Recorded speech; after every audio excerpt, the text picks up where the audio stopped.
नानू की बेस्ट नातिन के लिए बेस्ट टेडी बियर।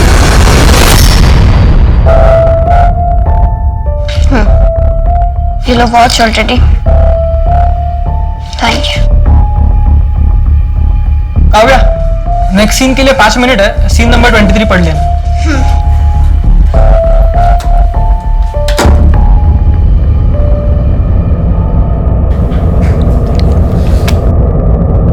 अरे पापा, आप यहाँ हैं? हाँ बेटा, कैसा है तुम्हारा शॉट?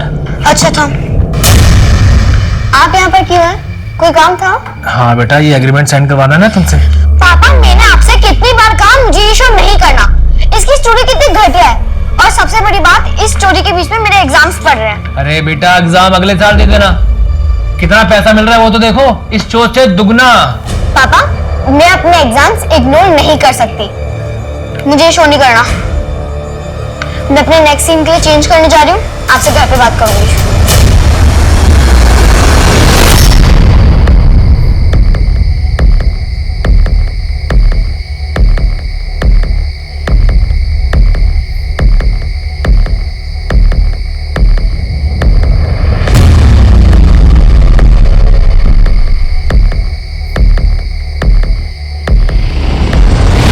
राइट वाले रूम में देखो, मैं ऊपर के रूम में चेक करता हूँ। पूरे घर के अच्छे से चेकिंग करो।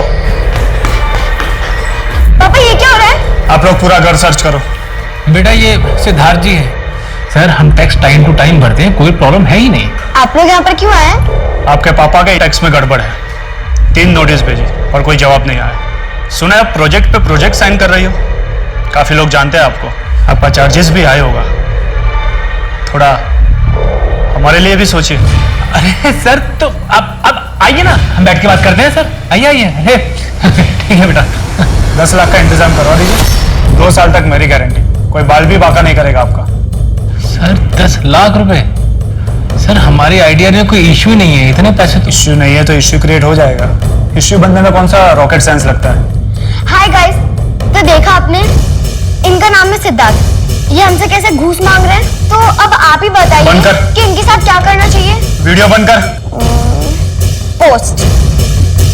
ओह शिट, मैं तो PMO, CMO, anti corruption department और इनकम टैक्स कमिश्नर को तो टैग करना भूल गई। अरे और पापा, वो न्यूज चैनल का कौन सा नाम है? वीडियो डिलीट कर, वीडियो डिलीट कर, नहीं तो छोड़ूंगा नहीं तुझे। छोड़ोगे नहीं? पापा, मैं डिलीट ही कर देती हूँ। ओह नो, अब तो 3000 लोगों ने तो देख भी लिया। ये वीडियो तो वायरल हो गई, अब डिलीट नहीं हो पाएगी। ये कौन सा खेल खेल रहे हो तुम लोग मेरे साथ? मैं बताती हूँ मिस्टर सिद्धार्थ, अब हो चुका है तुम्हारा पैकअप। गेट आउट, निकलो। मेरी बात। काव्या बेटा, क्यों किया तुमने? 1-2 लाख में मान जाते ना वो लोग। पापा, हमने कोई चोरी नहीं की है। अब इनको पता चलेगा कि इन्होंने किससे पंगा लिया है। नानू, आपको पता है, इस बार हम पिकनिक पे शिमला जा रहे हैं। वाह, फिर तो बहुत एंजॉय करेंगे।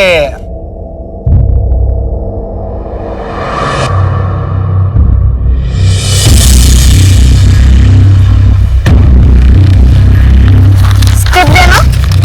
हाँ हाँ।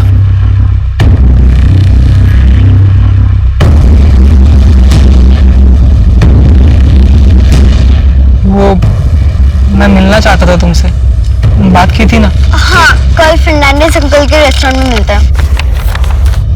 तुम्हारे पापा भी होंगे क्या? उससे मतलब? अगला सीन कौन सा है? 11।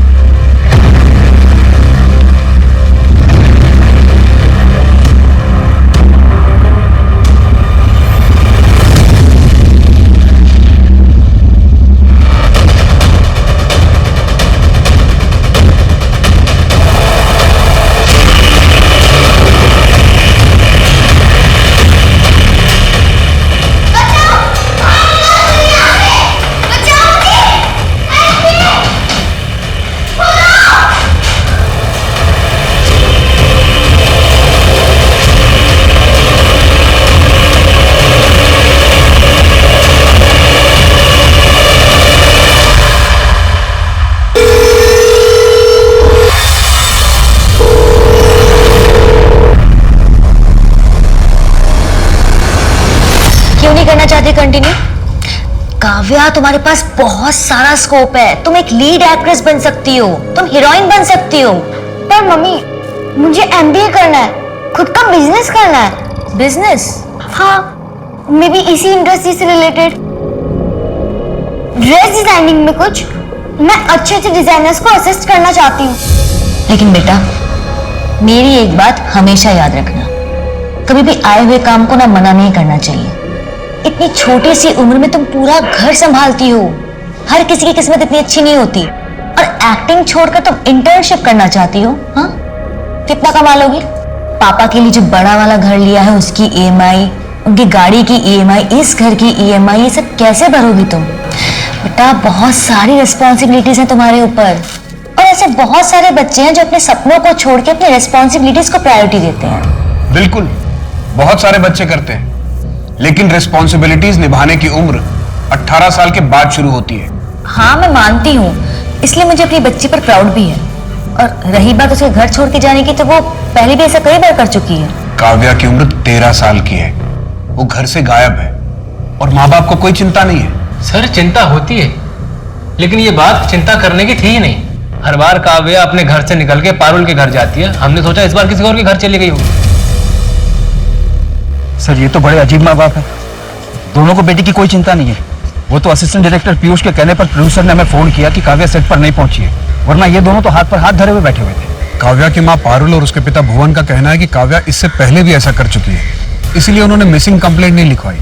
सर, ये काव्या बीच बीच में ब्रेक लेकर अपने माँ पारुल के घर जाया करती थी, लेकिन बीच शूट में कहीं छोड़कर ऐसे नहीं गई।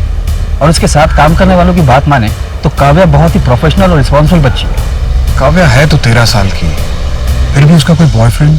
सर, ऐसा तो अभी तक कुछ सामने नहीं आया।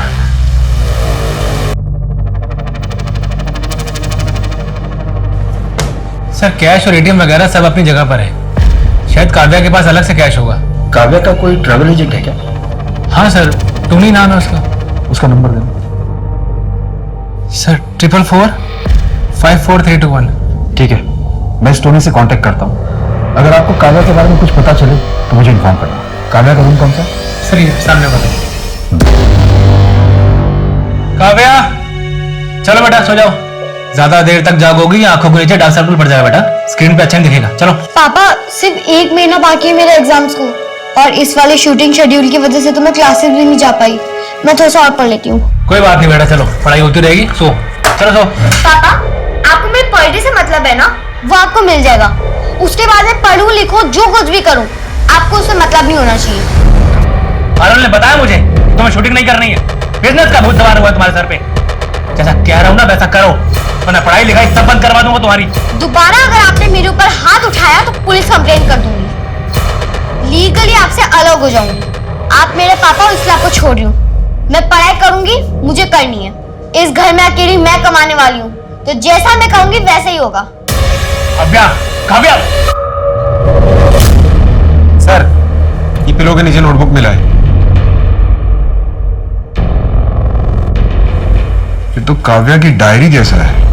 आज मुझे एक बहुत बड़ा रोल मिला है। I am happy with the script and the best part is कि इसका शूट मेरे सेमेस्टर एग्जाम के 1 महीने पहले खत्म हो जाएगा। फिर मैं अपने स्कूल ट्रिप पे भी जा पाऊंगी।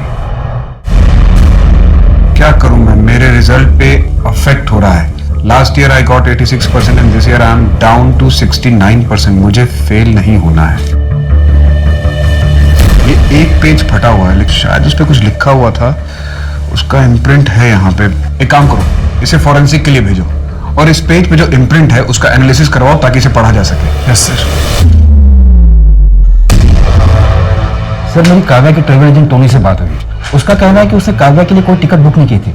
इवन काव्या ने भी उसे कहीं जाने की बात नहीं कही थी। काव्या ऐसे बिना पैसे के कहाँ जाएगी और क्यों?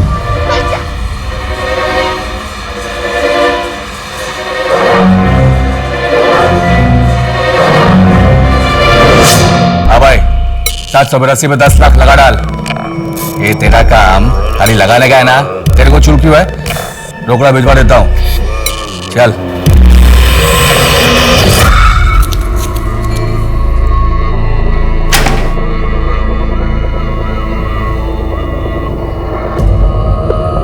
शिटागी मशरूम का पहला कंसाइनमेंट आ गया।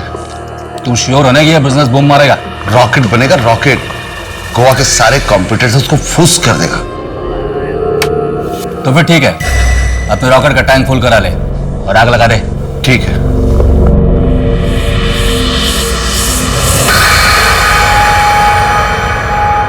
सर फॉरेंसिक ने काव्या की डायरी पर अपडेट दिया है। काव्या की डायरी से जो पेज मिसिंग थी उसे इम्प्रिंट करके वापस से रिक्रिएट किया है।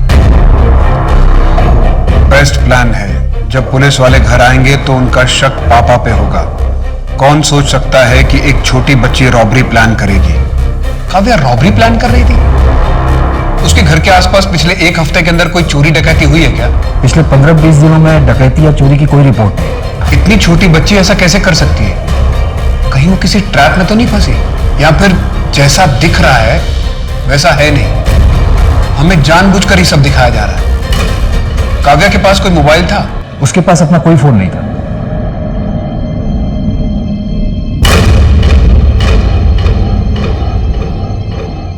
देखो, मर्डर और रॉबरी तुम अपने ड्राइवर के साथ मिलके करोगी।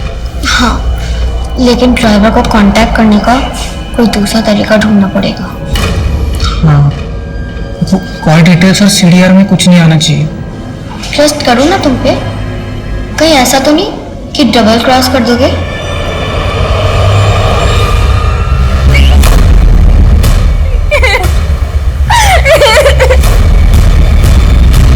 दोबारा से हाथ लगाया ना तो मुझसे बुरा और कोई नहीं होगा। तुझसे तो पुलिस से निपटेगी। जैसे मुझे इसका कॉल आया मैंने पुलिस को सब कुछ बता दिया। अब से रुचिका सिर्फ मेरे साथ रहेगी, समझ में आया ना?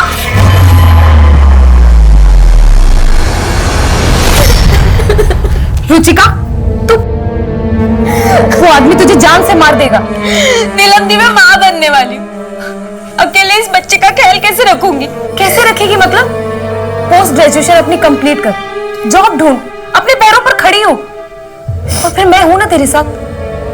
मैं तेरा और तेरे बच्चे का दोनों का ख्याल रखूंगी, लेकिन तुझे उस अक्षय के पास नहीं जाने दूंगी।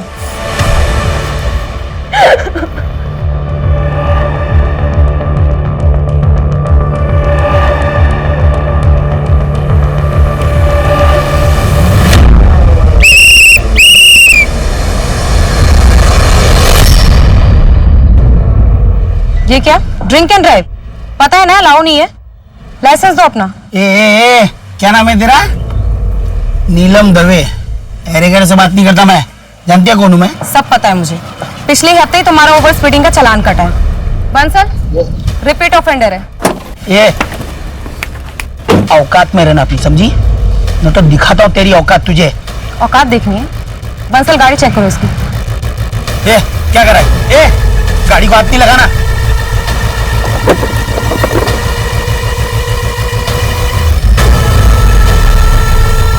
क्या है ये? अब देखते हैं कौन किसको किसकी औकात दिखाता है। लेके चलो। हाँ यार, 2 राउंड तो निकल गए, लेकिन अब ये तीसरा इंटरव्यू सबसे ज्यादा इंपॉर्टेंट है। किसी तरह बस ये क्लियर हो जाए। अरे हाँ, कॉन्फिडेंट तो हूं मैं। 1 महीने की लीव भी ले ली है मैंने। अब कल से प्रैक्टिस चालू।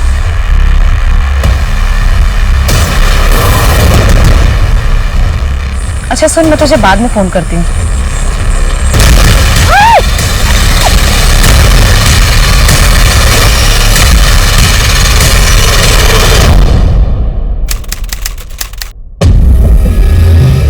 सर 7 महीने हो गए और अभी तक दी का कुछ पता नहीं चला। हमारे लिए भी ये केस टॉप प्रायोरिटी पे था, क्योंकि नीलम हमारे डिपार्टमेंट से थी। पर अब तक हमने जितना भी इस केस को इन्वेस्टिगेट किया है, हमें यही लग रहा है कि शायद नीलम जी अपनी मर्जी से कहीं चली गई होंगी। सर दी अपनी मर्जी से कहीं नहीं गई है। उनके साथ कुछ तो गलत हुआ है।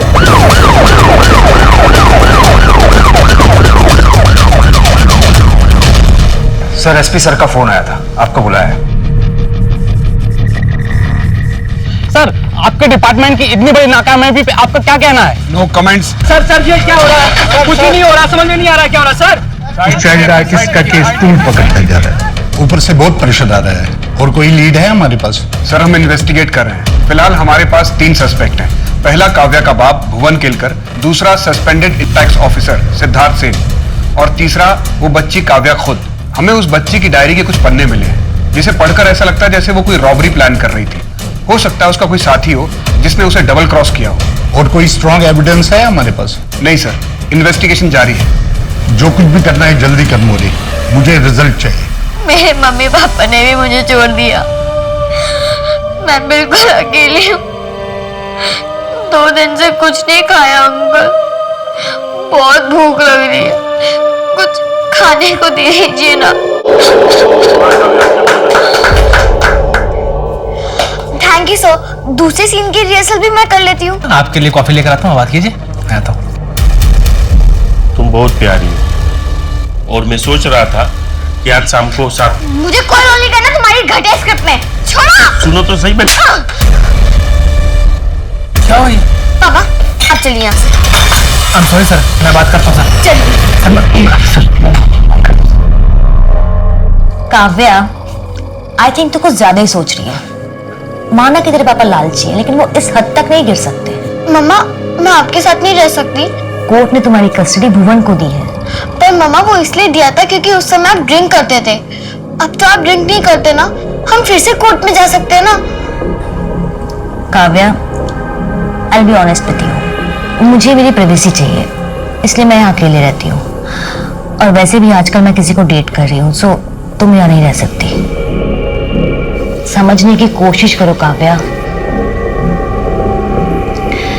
अच्छा ठीक है, मुझे टाइम दो, मैं कुछ सोचती हूँ। I'm sorry बेटा, मुझे तुम्हें भुवन के भरोसे नहीं छोड़ना चाहिए था। काश तुम मेरे पास होती।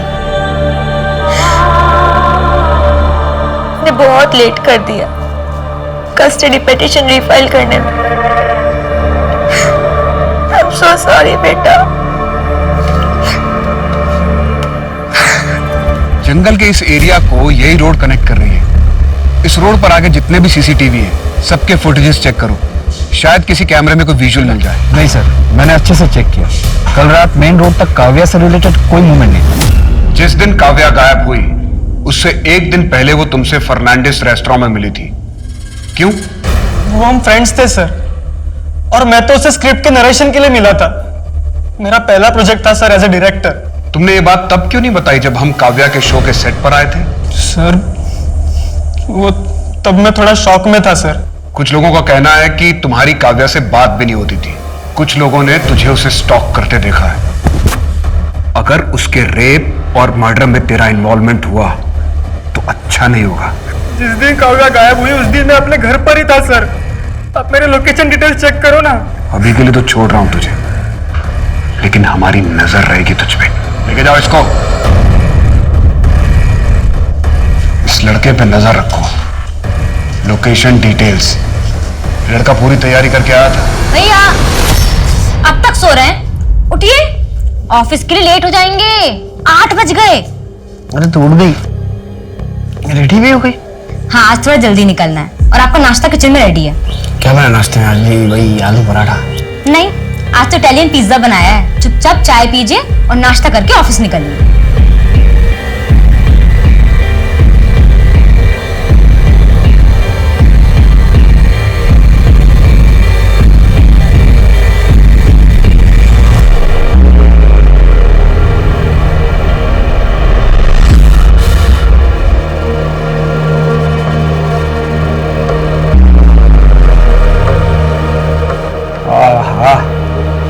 क्या है नाश्ते में?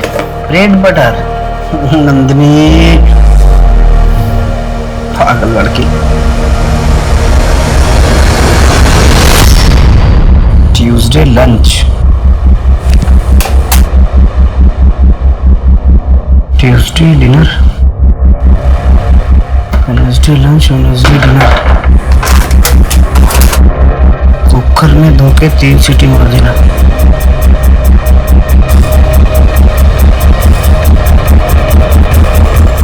I'm sorry भैया।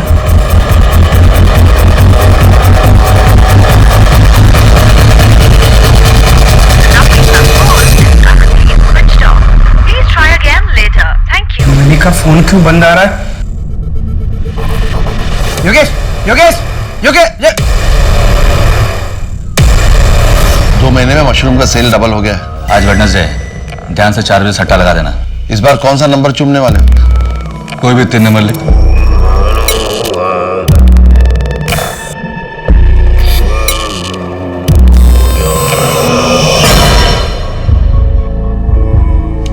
छः 10 तो 12, 3 8 6 और 1 17, तो 1 8।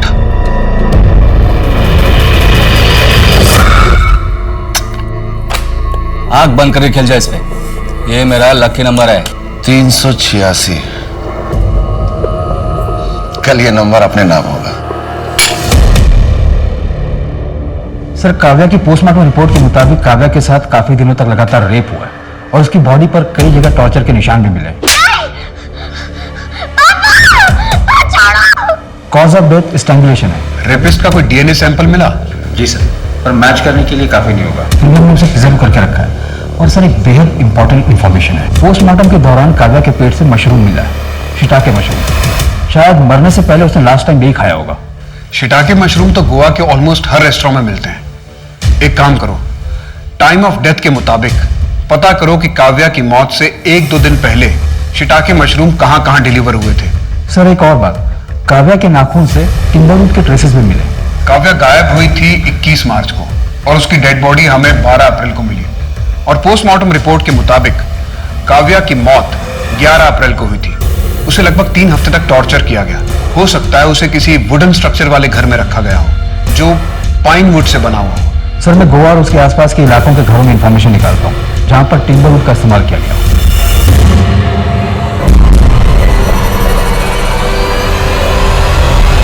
हिम्मत कैसे मेरे घर में घुस गया? हिम्मत कैसे मेरे घर? नहीं भैया, नंदिनी हट जाओ, तेरे सर पे फोड़ दूंगा मैं। भैया नहीं। अम्मा ने से पढ़ाई के वजह सब करने आई है तू? इससे शादी करेगी तू जो अपनी जान बचाने के लिए तुझे आगे करके भाग गया? अपने सामान पैक कर और अम्मा ना वापस चल। नहीं भैया, मुझे नहीं जाना भैया, प्लीज भैया प्लीज। आज पर आप जो बोलोगे मैं वो करूंगी। आखिरी मौका दे रहा हूँ, इसके बाद कुछ नहीं सुनूंगा मैं। चल कमरे में भाग यहाँ से।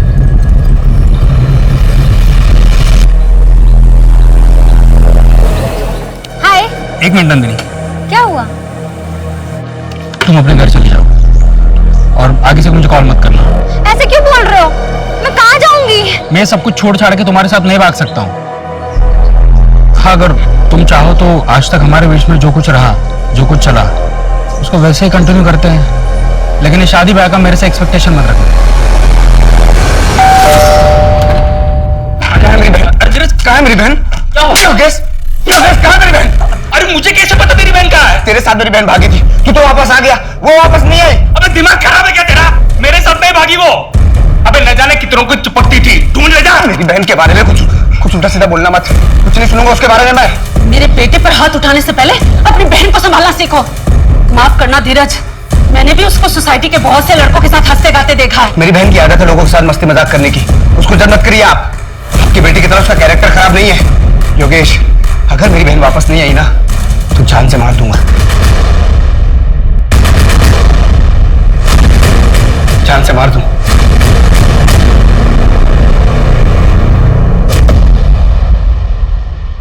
मम्मा, अरे सोइए तो। अरे आओ ना। देखो देखो, आज पता है मुझे स्कूल से ना अवार्ड मिला, बेस्ट ड्रामा एंड डेब्यूट का।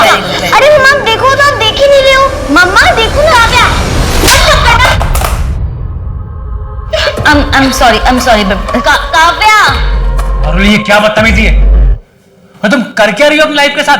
नशे की हालत में अपनी बच्ची पे कोई हाथ उठाता है क्या? देखो बहुत हुआ, अपना सामान बांधो और निकलो यहाँ से। मुझे डिवोर्स चाहिए तुमसे। काव्या, बेटा, काव्या, बेटा बस, कोई बात नहीं बेटा, बस।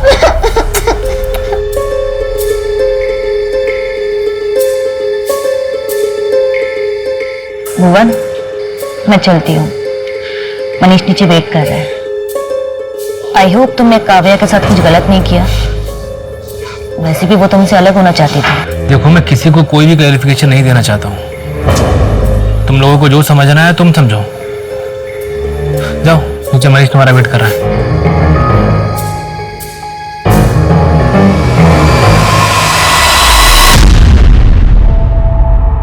रुचिका, क्या यार, तू अभी तक स्ट्रेस में है? सब कुछ ठीक हो जाएगा। देख मैंने ना कुछ कॉलेज की लिस्ट तैयार की है और वो तुझे भेज भी दी है।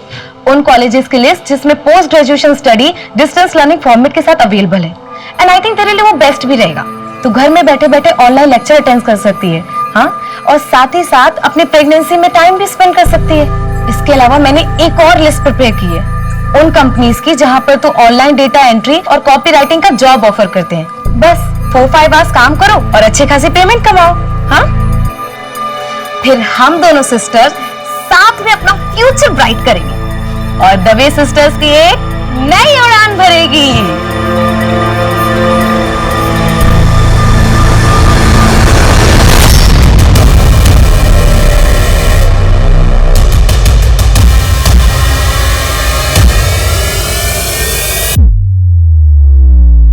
Shiitake mushroom? Yes sir, Kavya की लास्ट मील में शिटाके मशरूम मिले, mushroom noodles to be precise. एक minute Modi. Hello Shinde, Neelam Dave case की फाइल लेके। सर 7 महीने हो गए और अभी तक दी का कुछ पता नहीं चला। नीलम दवे ट्रैफिक पुलिस में थी, पूना का केस है, 2 साल पहले का। सर 2 साल पुराना केस है, इसका काव्या मर्डर केस से क्या लेना देना? नीलम की बॉडी उसके गायब होने के 8 महीने बाद मिली थी। ये नीलम दवे की पोस्टमार्टम रिपोर्ट है। उसका last consumption mushroom noodles, shiitake mushroom. Shiitake mushroom, ये तो काव्या का भी लास्ट मील था। पर सर ये पुणे में मिलना इतना कॉमन नहीं है। एग्जैक्टली, हो सकता है ये सिर्फ एक कोइंसिडेंस हो, पर यह भी तो हो सकता है कि इन दोनों केसेस के बीच में कोई कनेक्शन हो। ठीक है सर, मैं पता लगाता हूँ ये नीलम दवे के मौत के आसपास और पुणे में शिटाके मशरूम कहाँ मिलता है। इस कहानी के दोनों किरदार नीलम दवे और काव्या केलकर के केस में काफी सारे सवाल पहेली बने हुए थे। आखिर इन दोनों केसेस के बीच क्या कड़ी थी? पुलिस के पास कई सुराग थे लेकिन रास्ता एक भी नहीं। इस कहानी में आया अगला मोड़ पुलिस के लिए एक कड़ी चुनौती पैदा करने वाला था।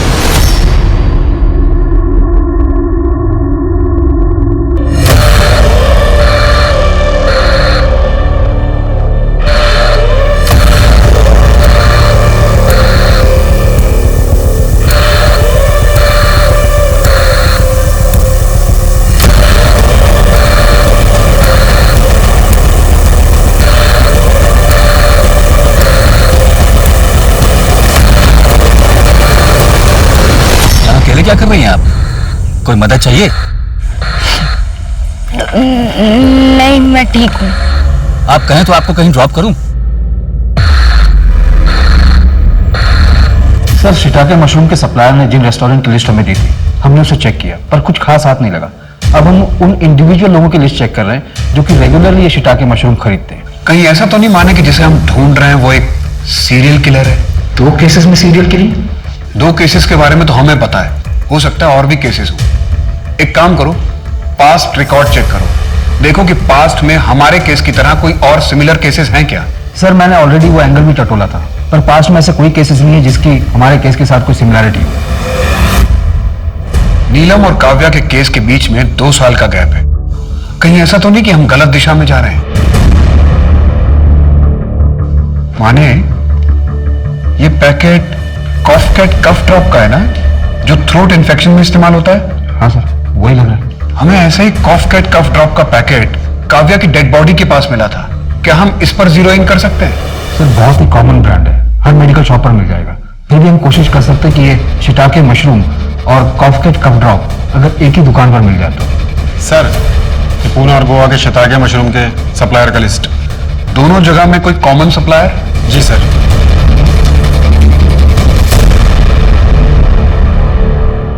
पूना और गोवा के शिटाके मशरूम के सप्लायर का लिस्ट। दोनों जगह में कोई कॉमन सप्लायर? जी सर। सर ये विनोद जांगे। शांत, इस बार मुझे डील में कोई नुकसान नहीं चाहिए, समझ रहे हो ना? चले पुलिस स्टेशन। क्या हुआ साहब? वही बताते हैं। अरे साहब बताओ तो सही, हुआ क्या? चल, अरे क्या किया मैंने? काव्या केलकर और नीलिमा दवे, इन दोनों को जानते हो? कौन है ये दोनों? इन दोनों का तुमने खून किया था और मारने से पहले इन्हें शिटाके मशरूम खिलाया था। सर कुछ भी बोल रहे हैं आप। क्या सबूत है इस बात का? सबूत और मोटिव दोनों बहुत जल्दी मिल जाएंगे। तो तब तक के लिए मैं जाऊं? सर ये विनोद अभी 2.5 साल पहले एक कारखाने में काम करता था, पर मानो रातों रात इसकी कोई लॉटरी लग गई हो। लॉटरी? हाँ सर, ये सबको यही बताता था कि इसने एक लॉटरी खेली थी और 1 करोड़ जीता, फिर बिजनेस में लगाया और बिजनेस बढ़ता गया। बड़ी अच्छी किस्मत है। लेकिन सर एक झोल है, काव्या के मर्डर वाले दिन ये विनोद अपने घर पर ही था। पड़ोसियों की स्टेटमेंट, इसके नौकर और ड्राइवरों की स्टेटमेंट, घर के मेन गेट पर लगे सीसीटीवी फुटेज और इसके लास्ट मोबाइल के लोकेशन से यही प्रूव होता है। और नीलम मर्डर केस में? सर नीलम के मर्डर के 2 हफ्ते पहले ये गोवा आ गया था। इसकी टिकट की डिटेल्स और एयरपोर्ट की सिक्योरिटी फुटेज भी हमारे पास। भैया मुझे पढ़ाई में डिस्टर्ब हो रहा है। अरे तू पढ़ना, मैं तो सिर्फ चोटी बना रहा हूँ। भैया पर मुझे नहीं अच्छी लगती ना चोटी। अरे तेरे ऊपर चोटी अच्छी लगती, रुक जा, खुले बाल नहीं अच्छे लगते। चलिए बहुत हो गया, मुझे पढ़ाई करनी है अभी। अरे रुक जा, बस हो गई। भैया छोड़िए। 2 मिनट हो गई, रुक। इतना मैं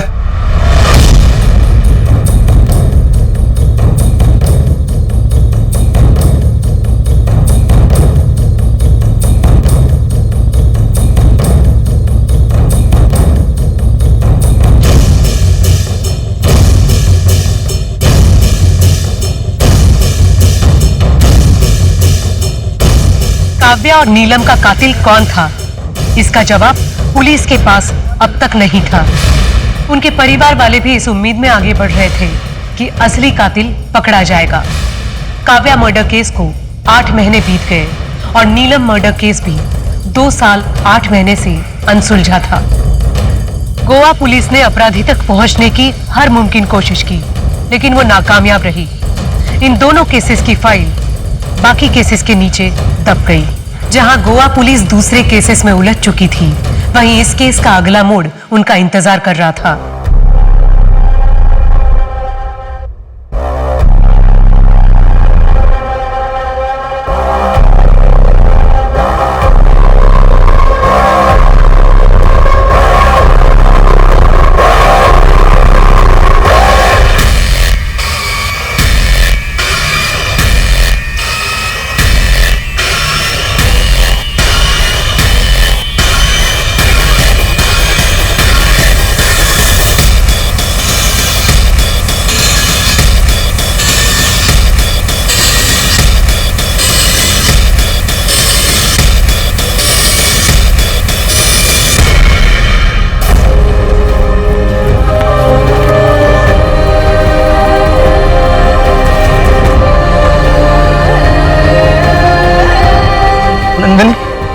नंदिनी उठ बेटा, नंदिनी।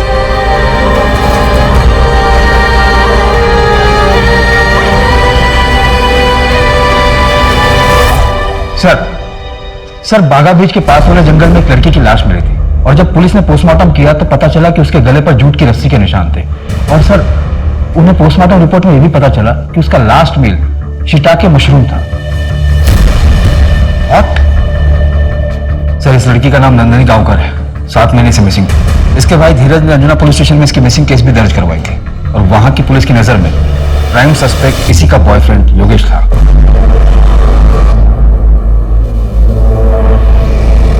सर अब तक आसपास के इलाके में टोटल 48 फैमिलीज मिली है जो शिटाके मशरूम यूज करती थी। उनमें से कोई कॉफकेट कफ ड्रॉप इस्तेमाल करता है? सर अभी तक तो ऐसा कोई सामने नहीं आया क्योंकि हमने सिर्फ 19 फैमिलीज को ट्रैक किया, बाकियों को कर रहे हैं।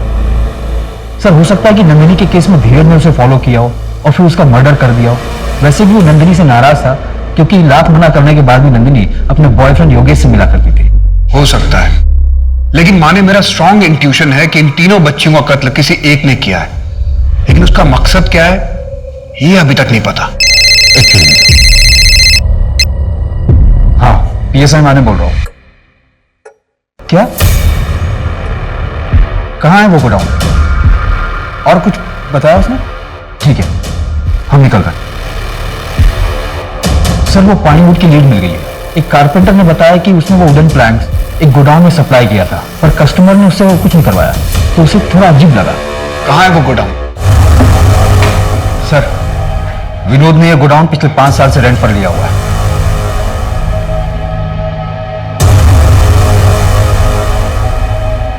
ये कॉफकेट कफ ड्रॉप्स के पैकेट।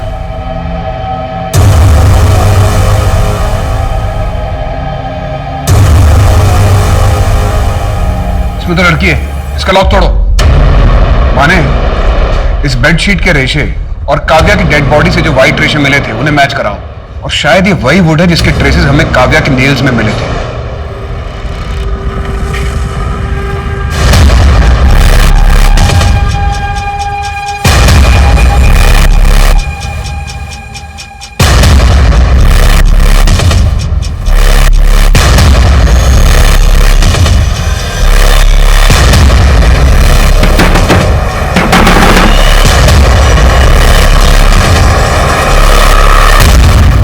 नीलिमा और काव्या जब गायब हुए तो तुम्हारा फोन उसी एरिया में एक्टिव था।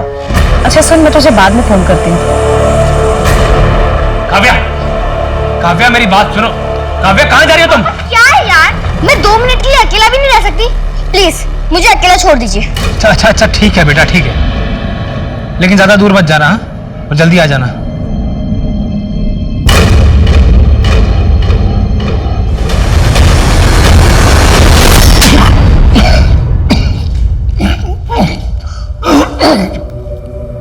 साहब, आप ना एक दिन कमिश्नर बनोगे। तूने बोला और बन गया। ऐसा ही होता है, मैं जो बोलता हूँ वो हो जाता है। दिमाग खराब है। वो विनोद को देखो, हाँ क्या था, एक कारखाने में काम करता था, मामूली बंदा था, इतना बड़ा कैसे हुआ? मेरे कहने पर मैं कहता था क्या दांव खेलना है, कब खेलना है। ये बकवास बंद कर और ये बता कि लड़कियों को क्यों मारा। समुद्र बाबा के कहने पर। समुद्र बाबा? ये कौन है? तुम्हें जो मिला है वो हर किसी को नहीं मिलता। ऊपर वाले ने तुम्हें तोहफा दिया है। क्या तोहफा दिया है समुद्र बाबा? जो भी बोलता हूं वो सच होता है, लेकिन दूसरों के लिए मेरा तो कुछ होता ही नहीं है।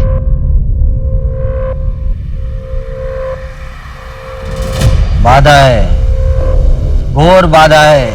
तुम एक बार मेरे बताए हुए रास्ते पे चलो, फिर इस जुबान से अपनी दुनिया बसा लो, सब सच हो जाएगा।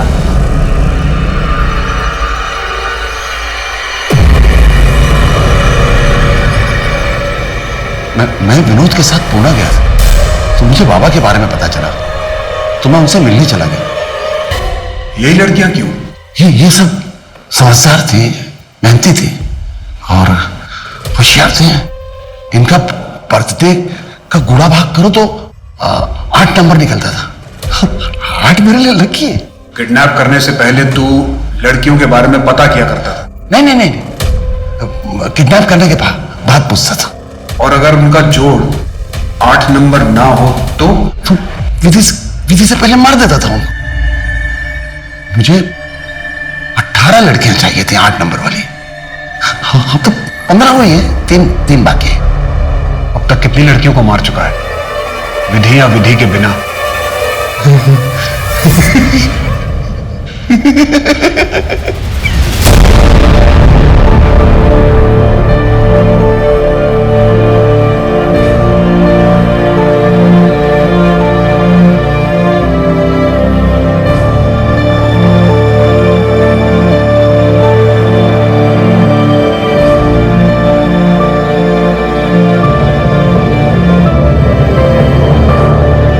प्रताप के कबूलनामे के बाद पुलिस को पता चला कि उसने अब तक तकरीबन 34 लड़कियों का खून किया, जिनमें से 12 लड़कियों के परिवार वालों को पुलिस ढूंढ चुकी है। बाकी के परिवार वाले शायद अब भी इस इंतजार में हैं कि उनके घर की बेटी किसी रोज वापस आ जाएगी।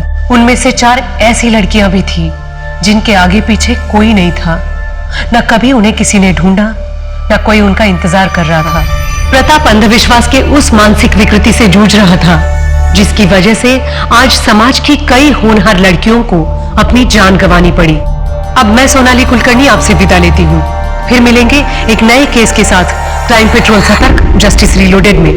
तब तक अपना और अपने परिवार का ख्याल रखिए। आप जानते हैं हम सब एक मुश्किल दौर से गुजर रहे हैं। कृपया मास्क पहने, सैनिटाइजर का इस्तेमाल करें और उचित दूरी बनाए रखें। देखते रहिए क्राइम पेट्रोल सतर्क। जय हिंद।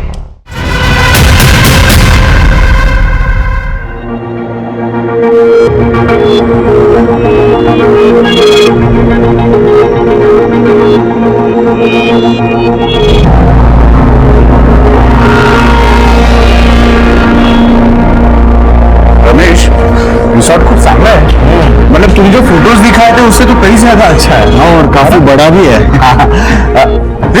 चल वहां जाके सेल्फी लेते हैं। चलो और यहीं पे चेक इन करते फिर बाद में सेल्फी खींचते है ना। चलो ठीक है, चलो लगेज निकाला।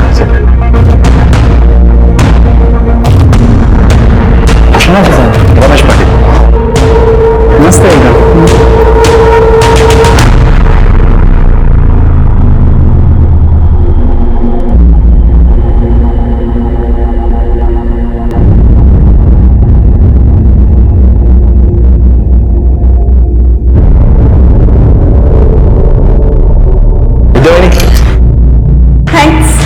Thanks bro. अरे रीना, क्या ढूंढ रही हो? कुछ नहीं, तुम जाओ, मैं आती हूँ। Room number 120। जल्दी आना, लगेज भेज देना।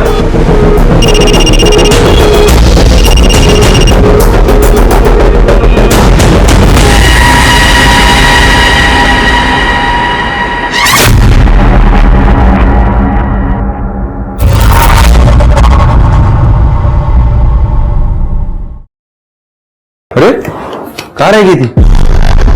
वो लॉन में ना सुंदर फूल दिखे थे कार से उतरते वक्त, वही देखने रुक गई। अच्छा, तुम्हें फूल इतने पसंद है?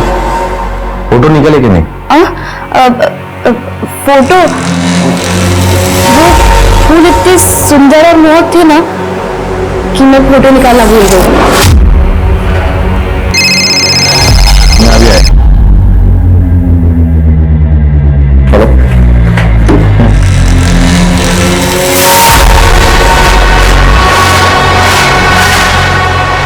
रमेश ने फिर से पूछ लिया तो बाद में जाके देखना पड़ेगा कि सुंदर फूल कहाँ है। बाबा तुमची बॅग तुमच्या रूम मध्ये पाठवलीस। बाबा ये आपकी दवाइयाँ। उसके साथ ही भिजवा देती। मैं देखती हूँ बाबा।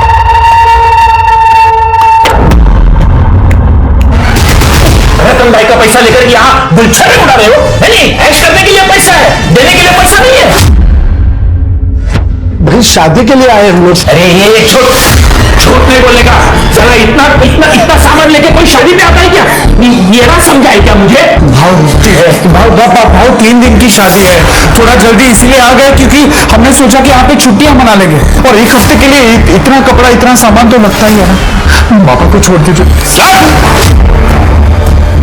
48 घंटे है तुम्हारे पास, समझा? पैसे लौटा देना, नहीं तो पूरी फैमिली एक एक करके मेरे सामने मरने के लिए तैयार रहना। तुम लोगों पर नजर रहेगी मेरी।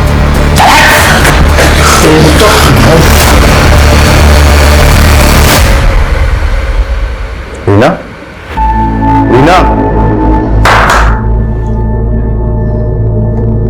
ऐसे भी तुम रात भर जागती रहोगी। नींद की दवा ले लो और सो जाओ। नहीं, वो नई जगह है ना, इसीलिए नींद नहीं आ रही है। आज गोली रहने दो। अरे फिर नींद नहीं आई तो चांस क्यों लेना? एक काम करो, तुम अंदर जाओ, मैं गोली लेके आता हूं, ठीक है?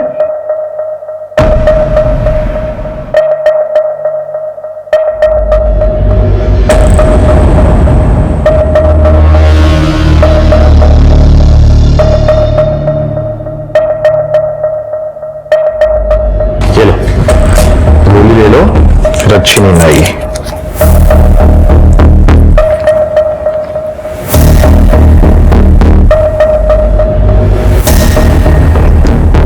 Good night.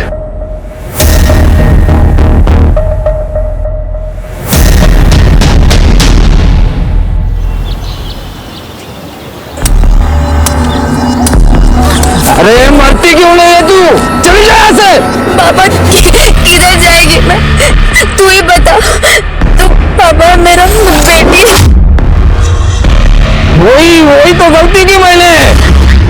एक दिन के अंदर 50 लाख से 1 करोड़ रुपया कहां से लाएंगे? लेकिन 2 दिन में तो पैसा जमा करना ही पड़ेगा। मैंने उसके बाप से बात की लेकिन वो टस से मस नहीं हो रहा। उसका बाप क्या करेगा? सब कुछ तो रीना के हाथ में है ना। उसे तो मैं अच्छे से सबक सिखा दी थी।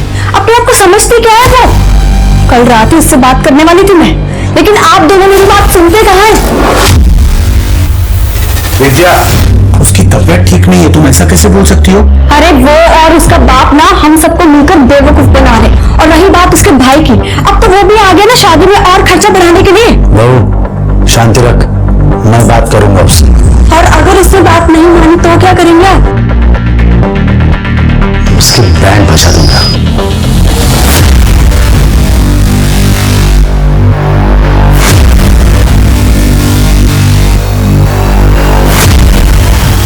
क्या हुआ?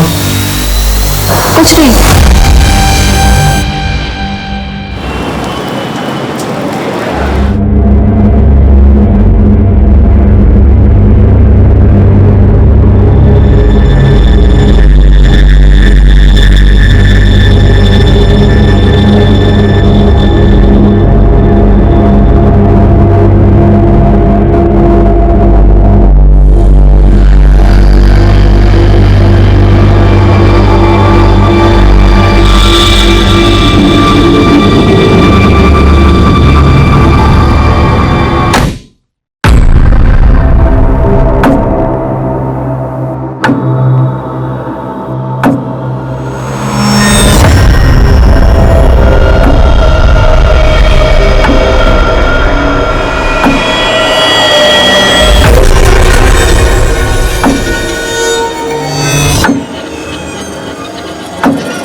रिश्तों में प्यार और भरोसे से मिलकर परिवार बनता है, लेकिन आजकल के परिवारों में से न जाने वो प्यार कहाँ चला गया है।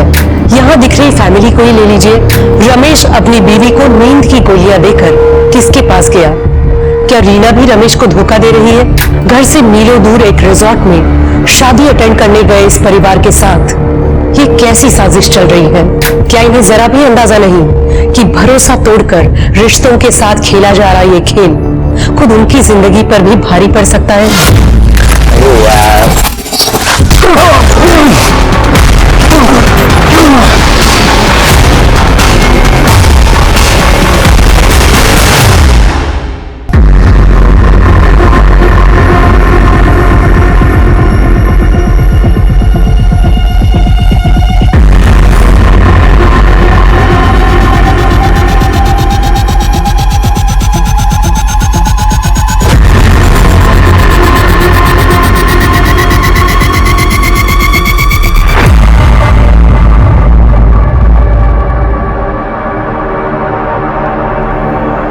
रीना,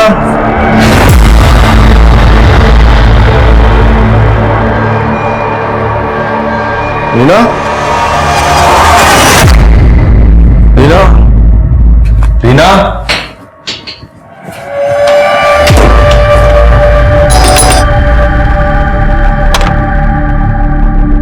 रीना है? नहीं। प्रकाश साहब, रीना है यहाँ? नहीं। इतनी सुबह सुबह कहाँ चली गई? वही तो ढूंढ रहे। नहीं बेटा, यहाँ तो नहीं है। फोन भी नहीं उठा रही है। एक्सक्यूज मी, ये मेरी बीवी रीना, इसको देखा कहीं? नहीं साहब, अपने इसको देखा। दादा, रमेश, दादा मिली कहीं? कैंटीन में भी देखा, रीना कहीं नहीं है। एक काम करो, आप उधर पीछे देखो, मैं बाहर जाके देखता हूँ।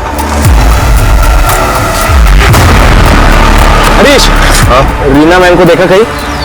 नहीं साहब, किधर चली गई है? किसे फोन कर रहे हो? पुलिस का, और किसे?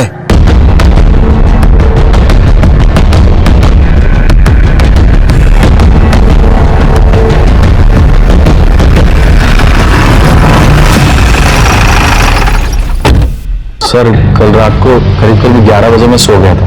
फिर सुबह जब 7 बजे नींद खुली तब देखा कि रीना गायब थी। सर, रीना के फोन पे रिंग तो जा रही है लेकिन फोन उठा नहीं रही वो। मोबाइल ऑन है तो ट्रेस करो। सर, इधर पूरी में कोई जानता है उसे? नहीं सर, एक्चुअली हम लोग यहाँ पे एक शादी के लिए आए हैं, सोचा कि कुछ दिन पहले आके फैमिली टाइम एंजॉय कर ले, हॉलीडे। ये चोट, ये वो कल मैं बाथटब में फिसल गया, पैर फिसल गया तो चोट आ गई। पानी था बाथटब, ऐसे चोट लग सकती है क्या बाथटब में? यकीन कीजिए सर, मेरा ऐसे ही चोट आई सर। ठीक है, आप लोग अपने अपने कमरों में जाइए और वेट कीजिए, हम अपना इन्वेस्टिगेशन शुरू करते हैं। और जब तक ये सारी प्रक्रिया चलती है आप लोग रिसोर्ट से बाहर नहीं जा सकते। और अगर रीना का फोन आया तो सबसे पहले आप हमें बताइए। जी सर।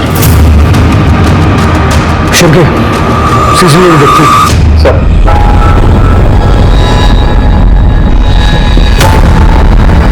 मतलब इतना साफ है कि रीना सुबह 6:45 बजे बाहर निकली थी। ठीक 10 मिनट बाद ससुर जी क्या करने के लिए बाहर गए? थोड़ा सा और फॉरवर्ड कीजिए उसको। 20 मिनट बाद ससुर जी वापस आ गए, लेकिन रीना नहीं आई। सही बात। करडे का फोन है। करडे क्या?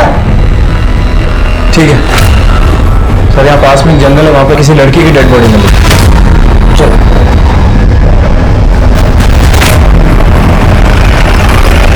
सर, इधर आइए। देखिए सर, इस लड़की का सिर इस पत्थर से टकराया हुआ है। ये चप्पल भी अलग पड़ी हुई है, शायद पैर फिसल के गिर गई होगी। और इस चोट के अलावा शरीर पर और कोई चोट नहीं है। लड़की के कपड़े भी वही है सर, वो अभी हमने सीसीटीवी में देखे। मतलब कंफर्म है कि रीना ही है। समझ नहीं आ रहा ये पत्थर पर सर टकराने की वजह से कैसे मर गई? सिर पत्थर पे टकराया होगा और ट्रॉमा की वजह से मौत हो गई होगी। सवाल यह है कि रीना रिसोर्ट से इतनी दूर आई क्यों? सिर्फ टहलने के लिए, वो भी अकेली? आसपास कुछ मिला? कुछ नहीं मिला सर, लेकिन ये मोबाइल मिला। परिवार से एक बार पहचान करवाना। ठीक है सर, मैं रमेश को कॉल करता हूँ।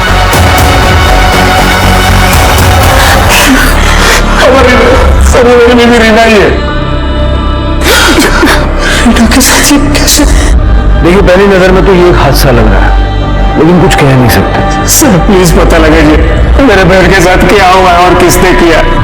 हम पता लगाएंगे, लेकिन जब तक ये इन्वेस्टिगेशन हो नहीं जाती आप लोगों में से कोई रिसोर्ट से बाहर नहीं जा सकता। फिलहाल आप अपने अपने कमरों में जाइए।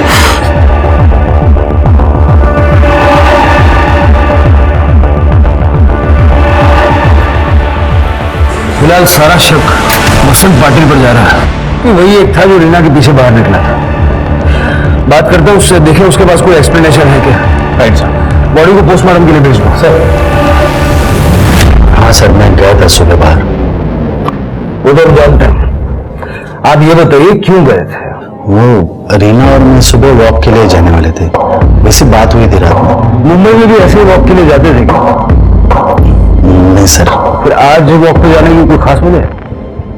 सर रीना को मुझसे कुछ जरूरी बात करनी थी। कैसे?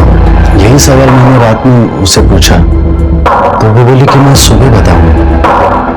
तो सुबह में क्या हुआ? 6 बजे के बीच में मैं सुबह लॉन पर गया तो वो नहीं थी वहां पे, तो मैंने उसे ढूंढा इधर उधर। फिर मैं अपने रूम में वापस आ गया। फिर जब रमेश रूम में आया तब पता चला कि रीना तो गायब।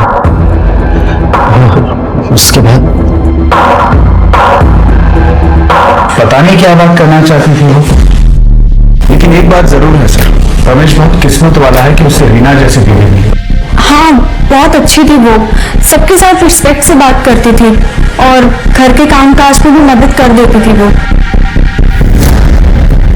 हमारे घर आकर एक हफ्ता ही हुआ था उसे, घर का पूरा रूटीन उसे याद हो गया था। जी बीपी जी बोल। मैं रोज बोलता हूँ लेकिन तुम्हें याद रहता है। बहुत अच्छी तरह से मेरा ख्याल रखती थी वो। ज्यादातर बात नहीं करती थी, चुपचाप रहती थी।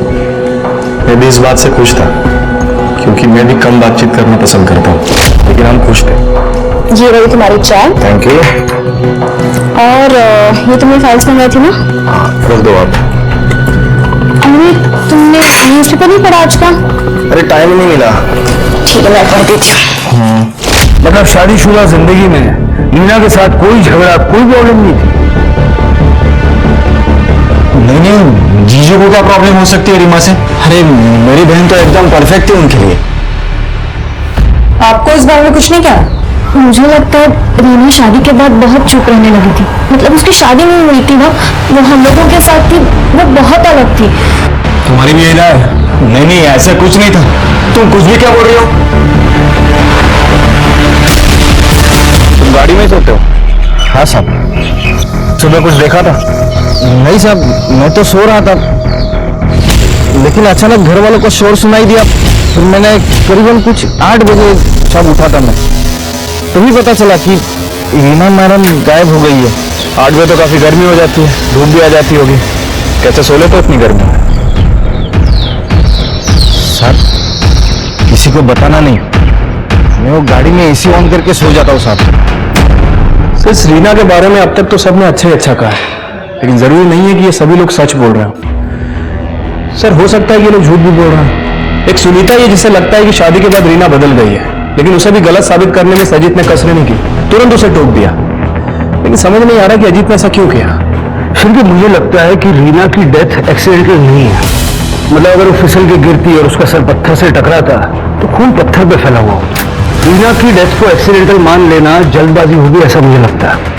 पोस्टमार्टम रिपोर्ट का इंतजार करते हैं। हाँ सर, वैसे रिपोर्ट कल तक आ जाएगी। सर ये रीना की पीएम रिपोर्ट।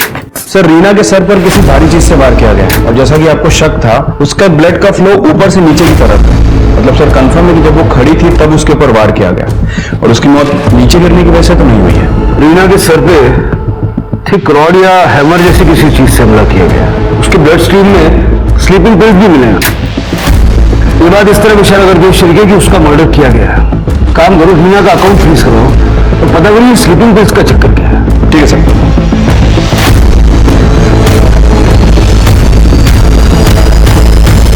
वो रीना उन गोलियों के बिना सो नहीं पाती थी। कितनी गोलियां?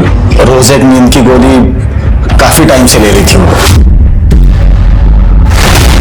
फिलहाल तो ये वसंत पार्टी की शक के दायरे में है, क्योंकि रीना के लॉबी से निकलने के बाद उसे ही सबसे पहले देखा गया था।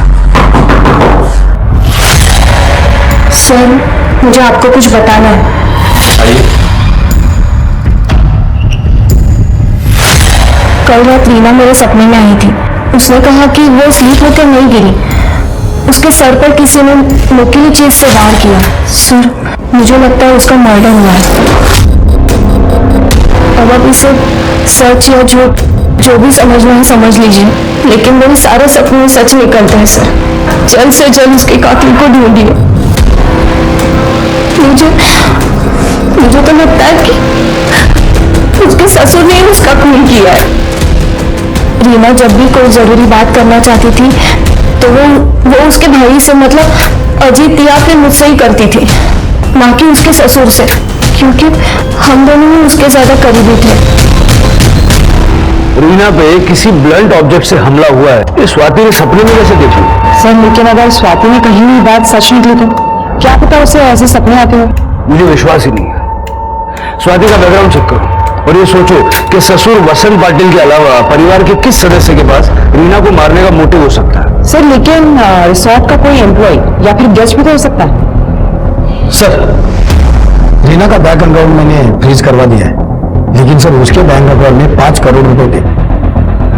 मतलब रीना अपने परिवार में सबसे ज्यादा अमीर थी, अपने भाई अजीत से भी ज्यादा।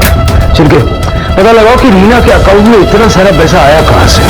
ठीक है स्वाति, रीना का सीढ़ियां निकलवाओ फटाफट। सर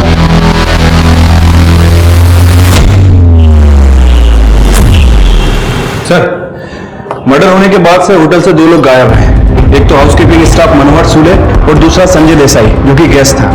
ये संजय देसाई 7:30 बजे चेकआउट करके चला गया और ये मनोहर नाइट शिफ्ट में ड्यूटी खत्म करके सुबह गायब हुआ है। शंके इस मनोहर को जल्द से जल्द ढूंढो और संजय की डिटेल्स निकालो। इन दोनों का रिसोर्ट से गायब हो जाना इस बात का रीना के मर्डर से कोई कनेक्शन हो सकता है, और रीना का सीडीआर पे सबसे पहले ये चेक करना इन दोनों में से कोई उसके कांटेक्ट में तो नहीं। ठीक है साहब। कहाँ जा रहा है? रुक साहब अभी बिजी। कहाँ जा रहा है? सर आतमध्ये आलं बोलतोय। साहब मैं रामचंद्र भोई, वो जंगल में वो बड़ा होटल है ना, उसके पास ही जंगल में रहता हूँ। वो रिसोर्ट के उधर। हाँ सर। साहब मेरे 24 साल की बेटी योगी तक कल से घायल है साहब। उसका पति नारायण भरत ने उसे कुछ महीने पहले घर से निकाल दिया था। तब से मेरे साथ ही रह रहे थे साहब। कल सुबह जंगल में लकड़ी लेने गए थे, तब से वापस नहीं लौटे। कितने बजे गई थी लकड़ी? रोज की तरह सुबह 5:30-6 बजे साहब। फोटो वगैरह है कुछ उसकी? फोटो साहब कर ले, चलो चल। ये लड़की भी तभी गायब हुई जब रीना का मर्डर हुआ था। इन दो बातों का आपस में कोई ना कोई कनेक्शन हो सकता है। जरा उस लड़की के पति नारिया से पूछताछ करो। ठीक है सर। ये समर को सर रीना के कॉल रिकॉर्ड से पता चला है एक आदमी उसे लगातार कॉल्स और मैसेजेस करता था। वो शख्स संजय देसाई है। संजय देसाई ये वही है ना जो कल रिसोर्ट से चला गया था? हाँ सर। सर दोनों में अक्सर मैसेजेस एक्सचेंज हुआ है और सर 6 तारीख की रात को 11:30 बजे वो दोनों मिलने वाले थे लॉन में। सर संजय का मोबाइल ट्रेस नहीं कर पा रहे क्योंकि शायद बंद होगा। मुंबई पुलिस से रिक्वेस्ट करो कि उसके घर जाकर पूछताछ करें। सर एक और बात, वो मकान देशमुख से बात हुई है, वो आता ही होगा। साहब वो 5 करोड़ रुपए मैंने इसीलिए उनके अकाउंट में जमा किए थे ताकि पाटिल फैमिली मेरी बेटी को परेशान ना करे। ऐसा क्यों करना पड़ा? क्या पाटिल परिवार ने आपकी बेटी को तंग करके पैसों की मांग की थी? नहीं, वैसा तो उन्होंने कभी नहीं किया था, लेकिन मेरी बेटी नॉर्मल लड़कियों की तरह नहीं थी। मतलब वो थोड़ी एबनॉर्मल थी, थोड़ी दिमाग से कमजोर थी। उसकी माँ की अचानक मौत के बाद उसको सदमा लग गया था। वो सदमे से कभी बाहर ही नहीं निकली। फिर ऐसी लड़की से कौन शादी करता बताइए? और इसीलिए रमेश को मैंने 5 करोड़ रुपए दिए थे उसे शादी करने के लिए हर्जाने के रूप में। ये संजय देसाई कौन है? ये संजय देसाई है, इस सब फसाद की जड़। मेरी बेटी से झूठा प्यार करता था, वो पैसों का लालची था और इसलिए जब मेरे से बहस करने के लिए मेरे घर पर आया था ना, मैंने उसको शादी करने के लिए मंजूरी नहीं दी थी। तुम्हारी हिम्मत कैसे हुई मना करने की वजह पूछने की?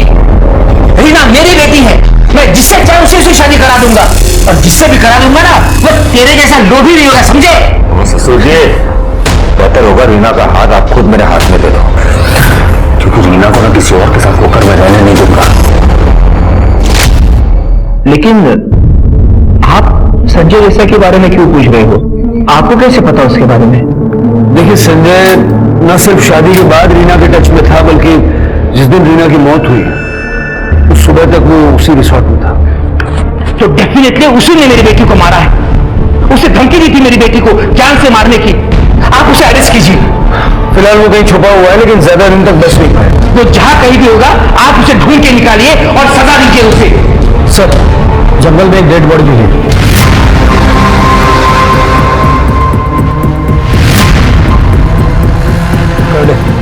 जरा संभाल। इसको पति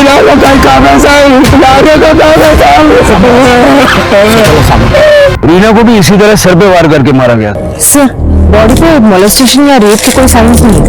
कहीं ऐसा तो नहीं कि योगिता को भी एक दिन पहले ही मार दिया था और रीना ने ये होते हुए देख लिया था? लेकिन सर रीना की बॉडी तो हमें 1 किलोमीटर दूर मिली थी। हो सकता है कि रीना को पहले मारा गया हो और वो होते हुए योगिता ने देख लिया और कातिल योगिता का पीछा करते हुए यहाँ तक आया और योगिता को यहाँ मारा। नारिया का कुछ पता चला? अभी तक तो नहीं सर, लेकिन जल्दी ढूंढेंगे। पोस्टमार्टम के लिए भेज दो। सर होटल स्टाफ मनोहर सुंदर ने पुणे का जो एड्रेस दिया था वो गलत है सर। उसके बैंक डिटेल और पैन कार्ड से पता चला कि वो पेरोल पे भागा हुआ है। काफी सनकी इंसान है सर। इसके पहले भी 2 औरतों के सर फोड़ चुका है। रीना और योगिता पे भी इसी तरह से हमला हुआ था। तो इस मनोहर ने तो नहीं मारा? शिल्पे अपने खबरियों को बोलो और इस आदमी को जल्दी से जल्दी पकड़ो। ठीक है सर। हेलो, क्या किसने किया? ठीक है सर। ये रीना के अकाउंट से पैसे ट्रांसफर करने की कोशिश की गई है। किसने? सर वो पता नहीं क्योंकि अकाउंट फ्रीज था, पैसे ट्रांसफर नहीं हो पाए। लेकिन आईपी एड्रेस वही है जिससे रीना अपना अकाउंट बैलेंस चेक करती थी। मतलब ये पाटिल परिवार में से किसी का काम था?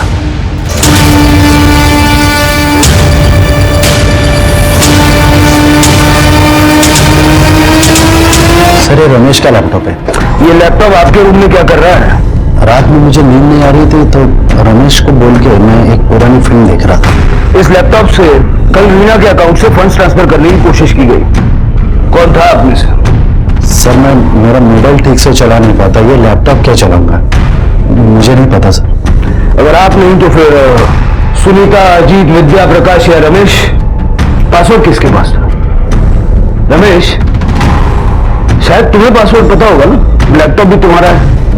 हाँ सर लैपटॉप मेरा है, लेकिन मुझे नहीं पता पासवर्ड। वो लैपटॉप से यूज करती थी उसका अकाउंट, लेकिन मुझे पासवर्ड नहीं पता। रमेश को कहीं नजर हो, मुझे लगता नहीं कि उसे अपनी बीवी के अकाउंट का पासवर्ड पता नहीं होगा। सर योगिता का पति 31 शराब पी के बीमार होने की वजह से लोकल गवर्नमेंट हॉस्पिटल में एडमिट है। मतलब वो कातिल नहीं हो सकता, फिर कौन हो सकता है? ये मनोहर और रवि का कुछ पता चला? सर अपने खबरे को काम पे लगा दिया है, जल्दी पता चल जाएगा। एक minute sir. Hello, okay sir, Sanjay Desai को मुंबई पुलिस ने अरेस्ट कर लिया है, वो उसे इगतपुरी लेके आ रहे हैं। सर योगिता की पीएम रिपोर्ट, योगिता को भी रीना की तरह ही मारा गया है और इसकी मौत 7 अप्रैल को सुबह 6 बजे से 8 बजे के बीच में हुई है और रीना की मौत भी उसी दौरान हुई। सर जब हमने रामचंद्र भोरे के पड़ोसियों से पूछताछ की थी तो उन्होंने बताया था जब से योगिता नारा के घर से आई थी तब से रामचंद्र उस पर नाराज था। सर योगिता को खुद भी बोझ बता के वो आए दिन उस पर गाली गलौज करके मारपीट करता था।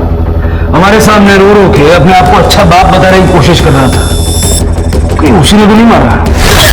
मुझे मत मारो। हो सकता है रीना ने उसे देख लिया हो और उसने रीना को भी मौत के घाट उतार दिया।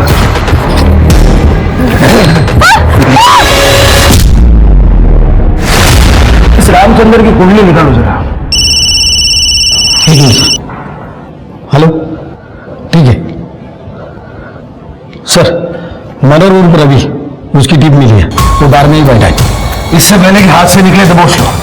सर अरे सर, अरे साहब, अरे कुछ नहीं, अरे साहब सुनो, अरे साहब काय को मार, अरे साहब साहब बोलो ना, मत मारे, मैं बताता है सब कुछ। साहब मेरा नाम रवि सोनावने है, तो मैं नकली पेपर बना के मनोहर के नाम से उस रेस्टोरेंट में काम करता था। रीना और योगिता को क्यों मारा? अरे नहीं साहब, मैंने किसी को नहीं मारा, उल्टा मेरे को 10,000 रुपए दिए गए थे। उस रिसोर्ट में मैंने जो कुछ भी देखा उसको लेके मुंह में रखने के लिए। अभी एक टाइम पे इतना पैसा मिला करके मैं बाहर में चला गया मजे करने के लिए। किसने दिए थे पैसे? विद्या पाटिल ने। क्यों, ऐसा क्या देख लिया था? 6 तारीख को इन लोग के रूम का दरवाजा थोड़ा सा खुला था, तो मैंने देखा अंदर विद्या, प्रकाश और वसंत कुछ प्लान बना रहे थे। अरे वो और उसका बाप ना हम सबको मिलकर बेवकूफ बना रहे। और रही बात उसके भाई की, अब तो वो भी आ गया ना शादी में और खर्चा बढ़ाने के लिए। अरे क्या चक्कर है, ये जानने के लिए मैंने विद्या का पीछा किया, तो वो रीना से मिलने गई थी। ज्यादा भोली बनने की जरूरत नहीं है, जितना कहा है ना उतना कर। अगर तूने मुझे 5 करोड़ नहीं दिए ना तो तेरा जीना हराम कर दूंगी मैं, समझी बात को? अरे बाबा को लोन चुकाने के लिए बार बार धमकियां मिल रही है। अरे तू है कि पैसे पर नागिन बनकर बैठी है? चल पैसे निकाल जल्दी, चल। मैं अपने पैसे नहीं दूंगी। मेरे बाबा ने कहा है कि मुझे किसी भी हालत में किसी को पैसे नहीं देने। तेरे बाप बेटी का बहुत हो गया, समझी बात को? तू निकाल पैसे। बता पासवर्ड बता। नहीं प्लीज प्लीज, लिख यहाँ, लिख पासवर्ड, लिख यहाँ प्लीज, लिख लिख।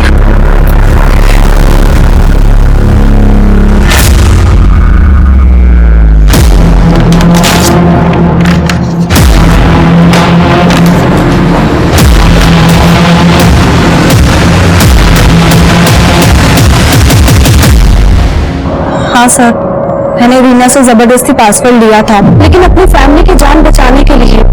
आप ही बताइए सर, पैसे क्या जान से बढ़कर थे? लेकिन वो पैसा तुम्हारा भी तो नहीं था, तुमने रीना का अकाउंट एक्सेस किया था। वो सर, मुझे पता था कि लैपटॉप बाबा के रूम में है। बाबा जैसे नहाने के लिए गए तो मैं उनके रूम में गई और फंड ट्रांसफर करने की कोशिश की, लेकिन सच में सर पासवर्ड जैसे लॉगिन किया वो अटक गया था और मैं वहां से गुस्से में निकल गई थी। सच क्या है तो जल्दी पता लग जाएगा, लेकिन एक बात याद रखना, तुम पे शक बढ़ गया है।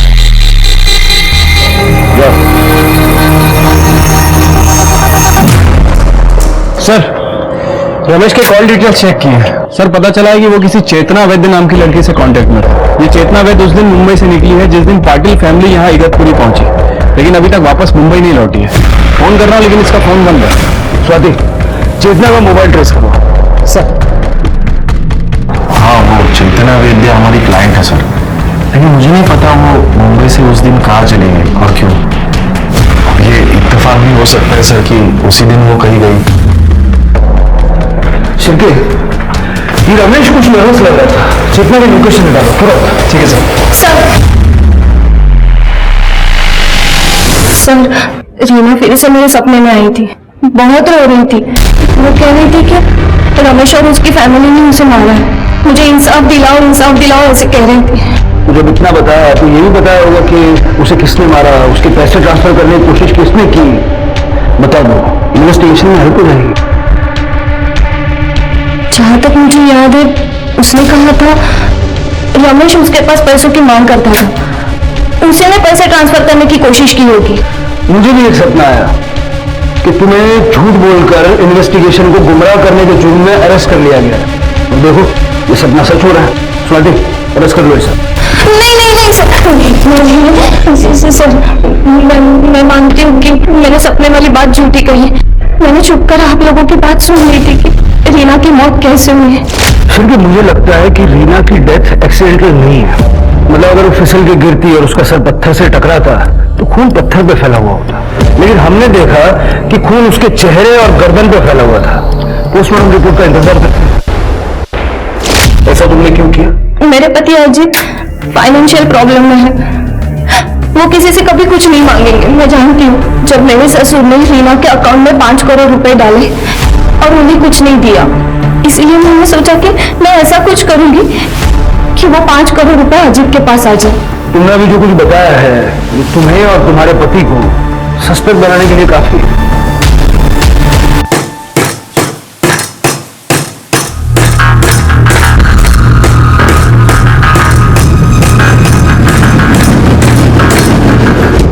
सर, रमेश की गर्लफ्रेंड चेतना वैद्य पैराडाइज रिसोर्ट में ही रुकी हुई है।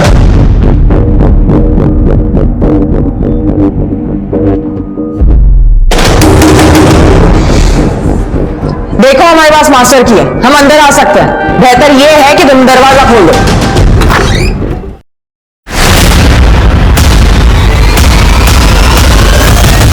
रीना से शादी के पहले से मैं रमेश की गर्लफ्रेंड हूँ। शादी के बाद भी हमने चालाकी से अपना अफेयर चालू रखा, इसलिए हमने डिसाइड किया था कि मैं भी यहाँ रूम लेकर रहूंगी ताकि हम आसानी से मिल सके। अगर तुम और रमेश एक दूसरे से प्यार करते थे तो रमेश ने रीना से शादी क्यों की? रीना से मेरी जबरदस्ती शादी हुई थी। वो 5 करोड़ का दहेज था, इस दहेज को हम छू भी नहीं सकते थे। एक्चुअली साहब वो 1 साल से मेरे ऊपर बहुत बड़ा खर्चा था, उसमें वो उमाकांत ने 5 करोड़ का ऑफर दिया और वो ऊपर से 1 करोड़ और देने वाला था। तो मैंने चेतना को भुलाकर रीना से शादी करने के लिए रमेश को मना लिया। और तुम मान गए? सर, फाइनेंशियल सिचुएशन ही ऐसी थी, मुझे मानना ही पड़ा। मुझे लगा था कि ये शादी के बावजूद मैं चेतना से रिश्ता खत्म नहीं करूंगा, लेकिन जल्दी समझ में आ गया कि मैं और चेतना एक दूसरे के बिना नहीं रह सकते। इसलिए मैंने एक प्लान बनाया। मैंने चेतना को यहाँ बुलाया ताकि इस शादी के दौरान हम लोग यहाँ से भाग सके। या फिर रीना के पैसे हथियार पे उसे मारने का प्लान था तुम्हारा? वैसे भी रीना के मरने के बाद चेतना तो मिल ही जाती तुम्हें। नहीं सर, मैंने ऐसा कुछ नहीं किया सर, उल्टा मुझ पर ही हमला हुआ था। आई एम सॉरी सर, मैंने उस दिन झूठ बोला था आपसे। ये निशान बात तब से नहीं आए, मुझ पर हमला हुआ था। हमें क्या पता आपको चोट कैसे लगी, कहाँ लगी, हो सकता है फिर से कोई कहानी बना रहे होंगे। वैसे भी लॉबी का फुटेज हमने चेक किया था, वहां ऐसा कुछ हुआ नहीं था। नहीं सर, वो पीछे वाली लॉबी, वहाँ ऊपर काम भी चल रहा है, शायद वहाँ पे सीसीटीवी नहीं है। सर, लगता है आपको सच बताने का समय आ गया। दादा, रमेश छुपाने से कोई फायदा नहीं है। सर, रीना स्लीपिंग पिल्स लेती थी। उस दिन रमेश को लगा कि रीना स्लीपिंग पिल्स लेके सो गई है, इसलिए भाई साहब बाहर निकले।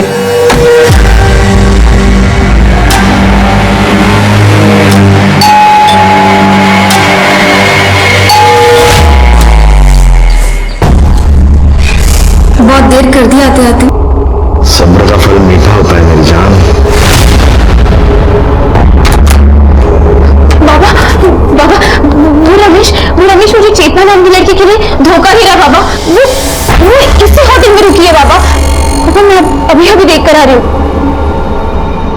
उसने मुझे कहा था कि वो चेतना को भूल जाएगा। मैंने तुम्हें कोई धोखा नहीं दिया बेटा। पर इस बात का क्या फायदा बाबा? पूरी जिंदगी तो बर्बाद ही हो गई ना। मुझे थोड़ा वक्त दो, मैं सब ठीक कर दूंगा। लेकिन अब तुम तुम्हारे कमरे में जाओ, सुबह 5-6 बजे लॉन पर आ जाओ, वॉक करते करते बात करेंगे। सर को जैसे तय हुआ था वैसे ही मैंने किया। मैं सुबह वो लॉन पे पहुंचा तो वहां पे वो नहीं थी। मैंने इधर उधर ढूंढा लेकिन वो नहीं मिली। मैं वापस अपने रूम में आ गया क्योंकि उसने कंफर्म नहीं किया था कि वो आएगी। और फिर थोड़ी देर के बाद में रमेश जब रूम में आया तब मुझे पता चला कि रीना गायब है। बहुत अच्छी कहानी बनाई है। मैंने सर हम सच कह रहे सर एक्चुअली आज ही मैंने मुंबई में फोन करके पैसों का बंदोबस्त किया था और लोन में से बहुत सारा लोन तो आज वापस भी कर दिया। सच का पता तो जल्दी लगी जाए। शिरके 24 घंटे के लिए कांस्टेबल तैनात करो यार, इन पर नजर रखने के। ठीक है सर एक मिनट। हेलो, ठीक है हमारा है सर। मुंबई पुलिस संजय देसाई को ले आई है। और रीना की शादी किसी और से करवा देते सर, मैं क्या करता? इसलिए मैंने उनको धोखा है। मैं रीना से बहुत प्यार करता था सर। लेकिन उमाकांत का कहना है कि तुम उनकी बेटी से नहीं उनके पैसों से प्यार करते हैं। ऐसा कुछ नहीं है सर। हाँ उस वक्त फाइनेंशियल क्राइसिस थी, इसलिए शायद उमाकांत देशमुख को यह लगा होगा कि मैं पैसों के पीछे हूँ। लेकिन रीना के सारे खामियों के बावजूद मैं उसे अपनाने के लिए तैयार था सर। मुझे दिल्ली जाना था कुछ काम से, और जैसे मैं दिल्ली गया उन्होंने रीना की शादी रमेश के साथ करवा दिया सर। उन्होंने रीना को एक कॉल तक नहीं करने दिया, मुझे फोन तक छीन लिया उससे। उन्हें लगा कि एक बार शादी हो जाए तो मैं पीछे हट जाऊंगा। एक दिन टूट गया था सर। फिर हिम्मत जुटा के एक दिन मैंने उसे फोन किया।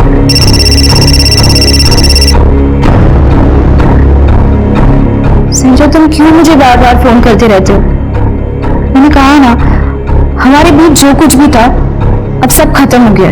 तुम बस एक बार ये कह दो कि तुम मुझसे प्यार नहीं करती। संजय मेरी जिंदगी ऑलरेडी बर्बाद हो चुकी है, प्लीज तुम इसे और बर्बाद मत करो। कुछ बर्बाद नहीं हुआ है, देखो हम लोग नई शुरुआत कर सकते हैं। मैंने ऐसे किया ना तो पापा मुझे जान से मार देंगे।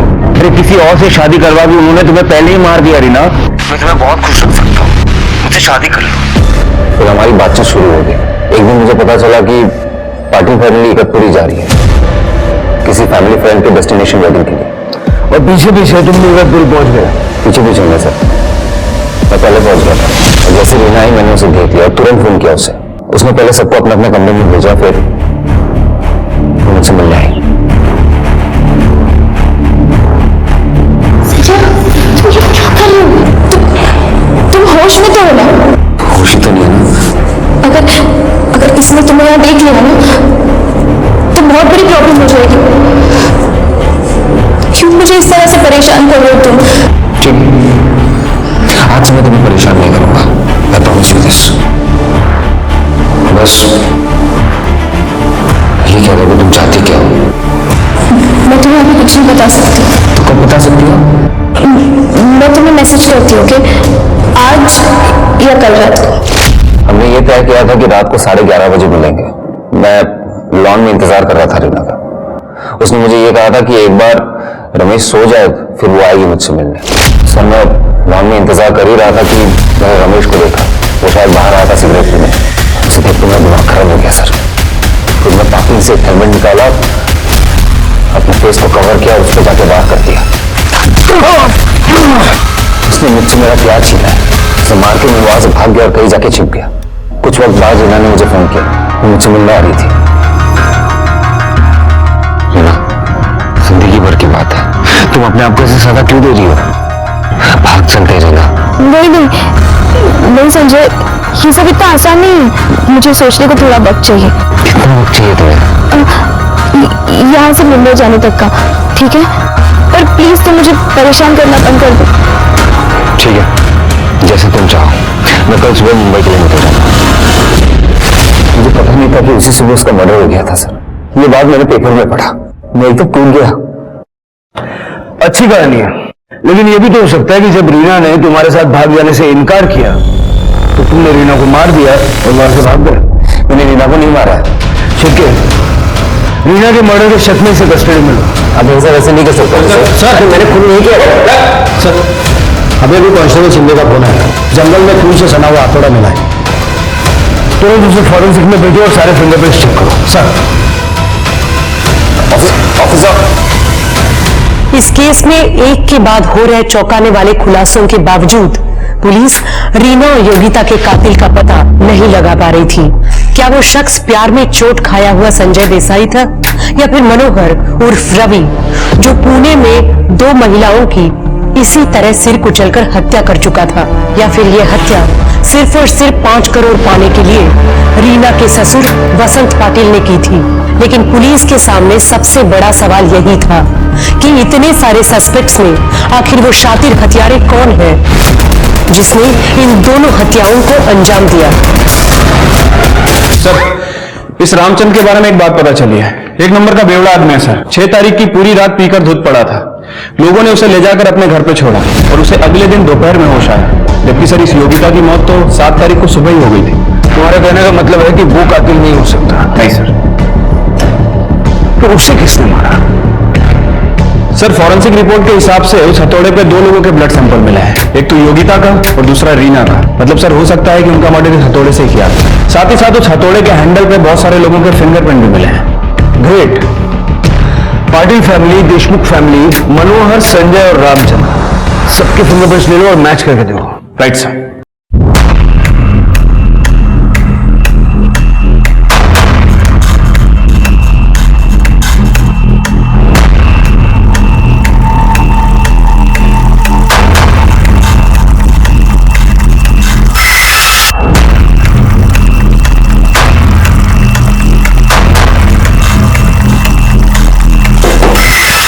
यहाँ से कोई हथौड़ा गायब हुआ है क्या?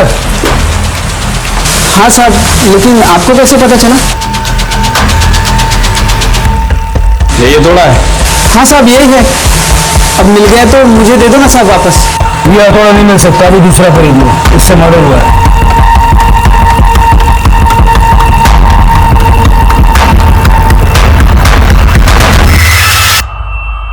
तेरे फिंगरप्रिंट्स उन फिंगरप्रिंट से मैच हो गए जो हमें हथौड़े पर मिले थे। अब बता, रीना और योगिता को क्यों मारा? सर, मैंने कुछ नहीं किया सर। सर, सच में आपको कुछ गलतफहमी हो रही सर। जब मैं कारपेंटर से बात कर रहा था उस वक्त तू भी वहां छुप के हमें देख रहा था।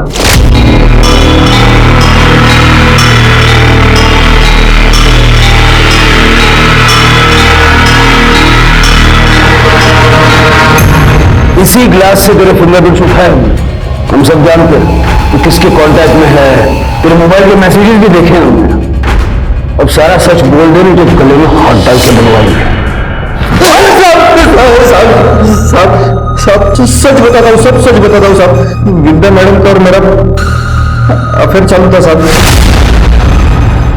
जिस दिन हम रिसोर्ट में आए उसी दिन रात को विद्या मैडम मुझसे मिलने नीचे कार में आई थी साहब। सर, उसी दिन रात को हम कार में चालू हो गए, लेकिन दूसरे दिन रात को विद्या मैडम को आने नहीं मिला। तो उस दिन सवेरे 5:30 बजे आई थी। मतलब 7 तारीख की सुबह को? हाँ साहब, हम कार में चालू हो गए, सब चालू ही किया था।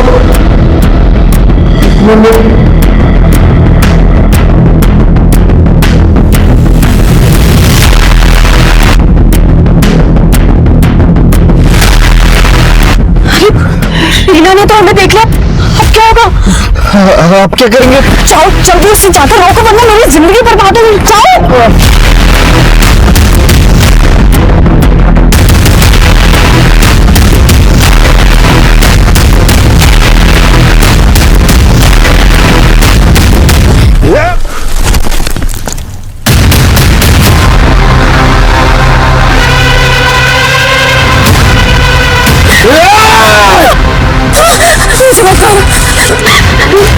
छोड़ा कर। विद्या मैडम को सब कुछ बता दिया। और ये बात हमें बाद में पता चली कि रीना पापा के साथ वॉक करने के लिए अपने रूम से बाहर निकली थी और उसी दौरान उसने हम दोनों को एक साथ में गाड़ी में देख लिया था। और ये बात हम किसी और को कैसे पता चलने देते? सीसीटीवी फुटेज में कहीं नजर नहीं आई तुम्हें। मैं जिस दिन रिसोर्ट आई मैंने उसी दिन पता कर लिया था कि रिसोर्ट के पीछे वाले रास्ते में कोई सीसीटीवी नहीं है। अपनी हवस के चक्कर में तुमने 2 लड़कियों की जिंदगियां छीन ली। दोनों मर्डर के चार्ज में उसको अंदर डालो और विद्या को इस हत्या में साथ देने के चार्ज में लो। बदकिस्मती ने रीना का अंत तक पीछा किया। पहले पिता ने लालची समझकर संजय देसाई से रीना की शादी नहीं होने दी, जिसे वो प्यार करती थी। ससुराल के नाम पर उसे पाटिल परिवार में वसंत जैसा ससुर और विद्या जैसी जेठानी मिली। इस तरह की बेबसी भरे रिश्तों का अंत ऐसा ही भयानक हो सकता है। इसलिए सबके लिए दिल में प्यार रखने के बावजूद रिश्तों के पीछे छिपकर बैठा लालच और बेईमानी वक्त वक्त पर पहचानते रहिए, जिससे पता चले कि कहीं आपके रिश्ते भी सिर्फ मतलब के रिश्ते तो नहीं। अब मैं सोनाली कुलकर्णी आपसे विदा लेती हूँ। फिर मिलेंगे एक नए केस के साथ क्राइम पेट्रोल सतर्क जस्टिस रीलोडेड में। तब तक अपना और अपने परिवार का ख्याल रखिए। आप जानते हैं हम सब एक मुश्किल दौर से गुजर रहे हैं। कृपया मास्क पहने, समय समय पर हाथ धोते रहे और जरूरत ना हो तो बाहर ना निकले। देखते रहिए क्राइम पेट्रोल सतर्क। जय हिंद। इस तरह के और भी एपिसोड देखने के लिए हमारे चैनल को सब्सक्राइब करें और बेल आइकन दबाना ना भूलें।